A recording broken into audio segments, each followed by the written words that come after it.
Doctor Satyanarayan Singh हमारे साथ में जुड़ चुके हैं, पूर्व आईएएस हैं और प्रवासियों के मुद्दे पर बहुत प्रबल तरीके से इन दिनों मुहिम में जुड़े हुए थे कि उनको वापस घर लाने की ज़रूरत है। डॉक्टर सत्यनारायण सिंह, ये आपकी मांग है वो तो पूरी हो गई उस रूप में जो आपने मुहिम चलाई तमाम राज्यों से, राजस्थान के मज़दूरों को वापस लाया जाए या प्रवासी जो हैं, कामगार हैं, कारोबारी, उनको वापस लाया जाए।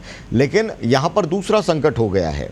पहला तो ये कि भीलवाड़ा के मांडल के अंदर एक केस मिला है, मुंबई से पैदल वो चल के आया व्यक्ति और उसमें कोरोना का संक्रमण मिला है। यही केस है वो राजसमंद के अंदर भी है, मिला है। और दूसरी तस्वीर आपको दिखाता हूँ जहाँ सीकर के अंदर क्वारंटाइन में जो लोग रह रहे थे, उन्होंने अपनी इच्छा से ही पूरी इमारत है उसको उसका रंग रोगन कर दिया। ऐसी खबर कोटपुतली से भी आई है।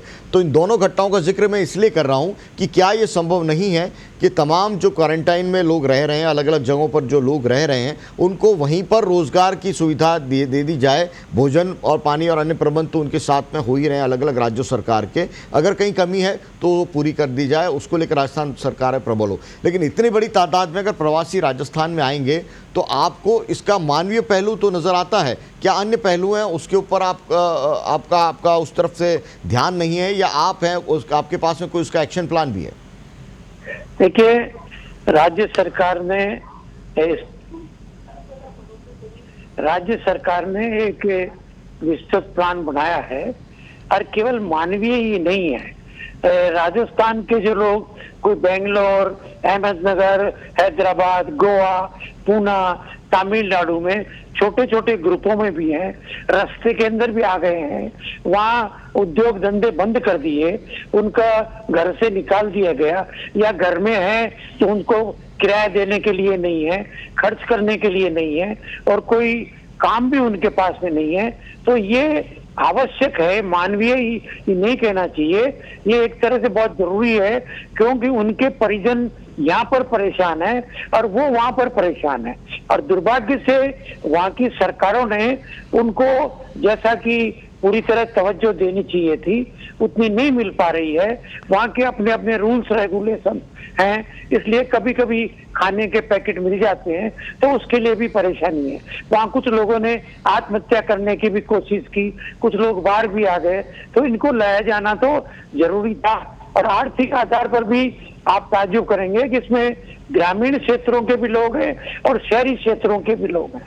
और ये सही है कि उनको लाने पर एक तरह से थोड़ी दिक्कत आएगी, परंतु एक तरफ आप देखिए कि भारत सरकार ने बाहर से, हवाई जहाज से और सब जगह से बड़े बड़े लोगों को तो ला दिया, और इनके लिए कोई स्पेशल ट्रेन चला सकते हैं, वहां की कोई इंतजाम जो उनका परीक्षण करके फिर बस से भिजवा सकते हैं, एक साथ कर सकते हैं। तो इन गरीबों के लिए जो कि वो वहां पर उनकी अर्थव्यवस्था में सहायक थे, कोई पत्थर तोड़ने वाला है, कोई टाइल्स करने वाला है, कोई रिक्शा करने वाला है, छोटे छोटे दुकानदार हैं जो ठेला चलाते थे, ऐसे ऐसे लोग जो हैं वो बड़े दुखी हैं। मेरे पास में रोज 150 टेलीफोन इधर करौली साइड के इधर के भी आते हैं। ये आते हैं कि हम गए, और उनमें ज्यादातर शेड्यूल कास्ट, शेड्यूल ट्राइब और बैकवर्ड के गरीब लोग हैं जो अनएम्प्लॉयड हो गए। वो अनएम्प्लॉयड हो गए, उनकी कोई देखभाल नहीं हो रही है, इसलिए उनका आना जरूरी है। अब लाने के लिए जैसा आपने कहा, पहले वहां उनकी जांच हो, उसके बाद में वो एक प्रपत्र भर करके और सारा डिटेल्स दे करके वो वहां से चले।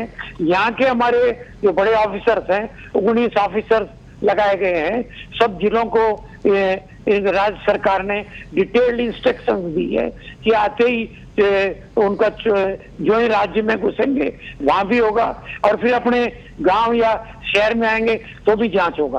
और जहां तक सवाल 1 या 2 के आने से कोई बात हो गई, तो अगर हम उनको नहीं लाएंगे तो चोरी छुपे उनमें से कोई न कोई आता रहेगा, बल्कि उसकी जांच नहीं होगी।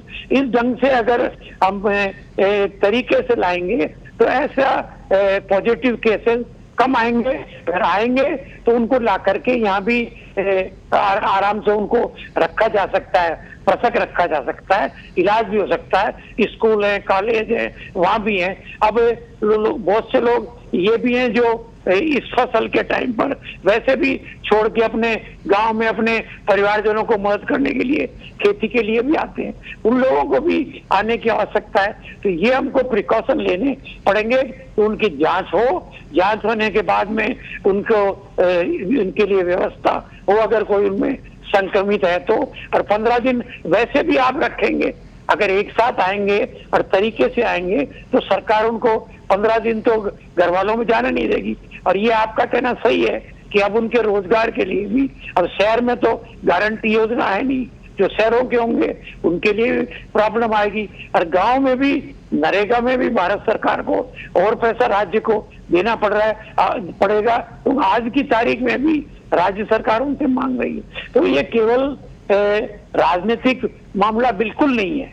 ये लोग तो वोट तो वहीं देते हैं जहाँ रहते हैं, यहाँ कौन से आके वोट करते हैं। मगर मेन बात ये है कि इनके घर वाले परेशान हैं, वो भी परेशान है। अगर आप नहीं लाओगे तो एक एक दो दो करके कैसे भी ट्रकों में बैठ जी आपने देखा था। डॉक्टर सत्यनारायण सिंह, ये बिल्कुल आपने सही फरमाया, ये बिल्कुल ऐसा मामला है और ऐसे तमाम जो लोग हैं उनको अपने घर पे लौटने में सरकार को मदद तो करनी ही चाहिए, वहाँ उसको लेकर कोई संशय नहीं है। लेकिन मुद्दा ये कि कहीं इस परेशानी को जो इस वक्त हम देख रहे हैं, उन तमाम लोगों के आने के बाद क्या सावधानी बरतने की ज़रूरत है, और दूसरा उन लोगों के लिए रोज़गार का प्रबंध क्या करना है।